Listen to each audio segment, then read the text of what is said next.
Hai, kembali lagi di Zarko Channel. Bagaimana kabarmu pada hari ini? Sudah minumkah kamu sebelum menonton video ini? Dan sudahkah aman air yang kamu konsumsi setiap harinya? Mari kita simak dalam pembahasan video kali ini. Tapi sebelum kita melanjutkan, silakan klik subscribe dan juga nyalakan notifikasinya supaya kamu tidak ketinggalan update video terbaru dari Zarko Channel.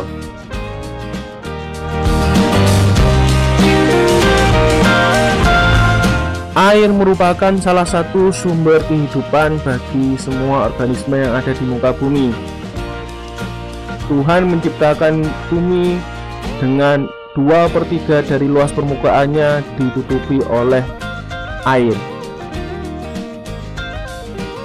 Air di bumi terdapat dua jenis. Yang pertama adalah air permukaan yang mengenang di atas permukaan kulit bumi, dan juga ada air tanah yang kemudian masuk ke dalam celah-celah di bawah tanah.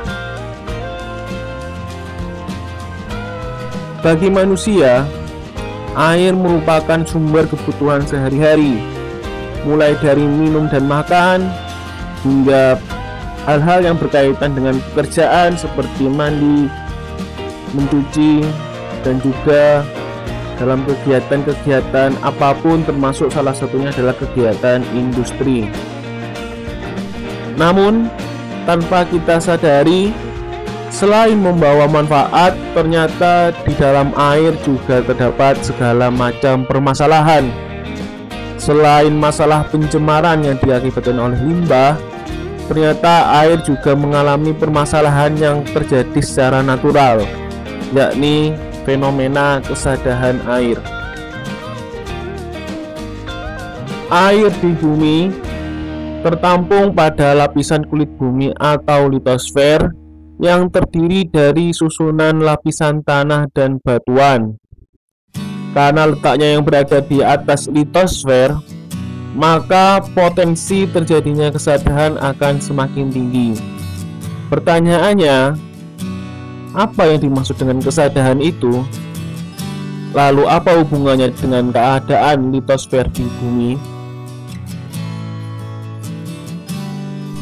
Kesadahan air, atau dalam bahasa Inggris disebut dengan water hardness, adalah suatu keadaan di mana air mengandung mineral-mineral tertentu dan dalam kadar tertentu.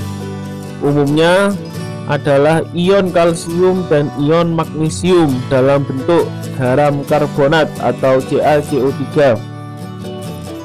Hubungan antara litosfer bumi dengan kesadahan bisa dibuktikan dengan adanya unsur-unsur mineral yang terdapat pada tanah maupun batuan. Oleh karena itu, tidak terkecuali seluruh permukaan yang ada di muka bumi sangat rentan terhadap fenomena kesadahan air, di mana air yang turun ke bawah melalui hujan melewati tanah maupun batuan yang mengandung mineral-mineral tersebut. Kemudian, bagaimana caranya kita bisa mengetahui apakah air yang kita gunakan maupun yang kita konsumsi mengalami kesadahan? Ada 3 metode yang bisa kalian gunakan. Metode yang pertama adalah metode yang sederhana, yakni kalian menggunakan sabun mandi maupun sabun cuci sebagai alat pembuktiannya. Jika busa atau buih yang dihasilkan ketika sabun dicampur ke dalam air ternyata tidak mengalami busa yang signifikan, maka bisa dipastikan bahwa air tersebut mengalami kesadahan. Kelemahannya, uji coba ini hanya dapat membuktikan bahwa air tersebut sadar atau tidak, tapi tidak bisa mengukur seberapa besar tingkat kesadarannya. Metode yang kedua adalah metode titrasi, dan ini hanya dipahami oleh kamu yang pernah belajar kimia. Bagi yang pernah belajar bagaimana caranya titrasi tersebut, silahkan komen di kolom komentar. Cara yang terakhir adalah cara yang paling nggak susah-susah banget, yakni kamu datang dengan membawa sampel air dalam 1 liter jerigen, kemudian serahkan kepada petugas laboratorium di kotamu. Nanti kamu bisa minta beberapa data. Jika kamu tidak ingin ribet untuk menghitung, maka tinggal minta data CaCO3. Dan jika ini ada suatu kebutuhan khususnya dalam hal penelitian, kamu bisa meminta data Ca dan Mg-nya saja. Pertanyaan selanjutnya, berapa kadar maksimum yang diperbolehkan air sadah itu bisa digunakan sebagai kebutuhan sehari-hari? Kalian bisa baca dari berbagai peraturan Kementerian Kesehatan, mulai dari tahun 1992, tahun 2001, tahun 2004, tahun 2010, dan tahun 2014. Di situ dijelaskan bahwa batas maksimum kesadahan yang diperbolehkan adalah 500 mg per liter.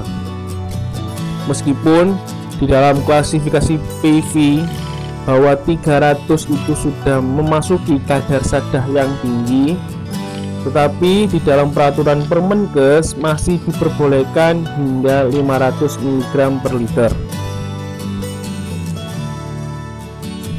Pertanyaan terakhir, bagaimana dengan minum?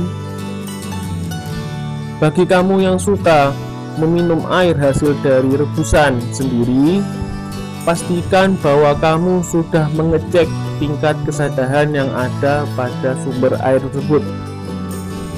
Jika kamu menggunakan air mineral dari galon, dari air botol, dan lain-lain yang ada kemasannya, bisa dipastikan bahwa air tersebut adalah aman.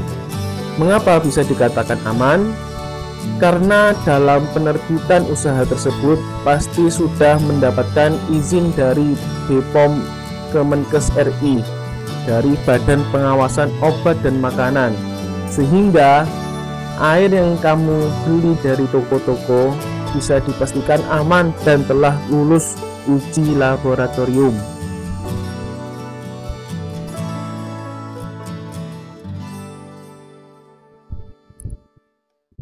Namun perlu diketahui bahwasanya kamu tetap harus berhati-hati dalam memilih air minum maupun air yang akan digunakan dalam kegiatanmu sehari-hari. Beberapa dampak negatif yang bisa ditimbulkan jika kita tidak segera mengetahui tingkat kesadaran air yang kita gunakan adalah, yang pertama, bisa menimbulkan penyakit yang berkaitan dengan saluran pembuangan seperti penyakit batu ginjal, kencing batu, dan semacamnya. Dalam bidang rumah tangga misalnya, panci-panci yang kamu gunakan sebagai tempat masak akan cepat bergerak. Dan kemudian di dalam kegiatan industri, pipa-pipa yang digunakan oleh pabrik juga bisa bergerak dan bisa mengganggu kegiatan industri yang ada di pabrik tersebut. Selain itu juga bisa membengkakkan biaya perawatan alat-alat.